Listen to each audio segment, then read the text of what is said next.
We'll solve the formula y equals 8x plus b for x.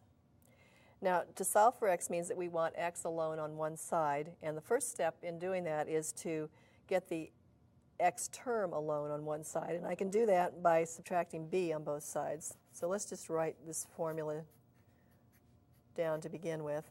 And now I'm going to subtract b on both sides. So I have y minus b on the left, and that's equal to 8x plus b minus b. On the left, I still have y minus b, and I'm left on the right side with just 8x. And now to get x alone, I can divide both sides by 8. So I have y minus b divided by 8 equals 8x divided by 8. And on the left, I have just exactly what you see written here, y minus b over 8.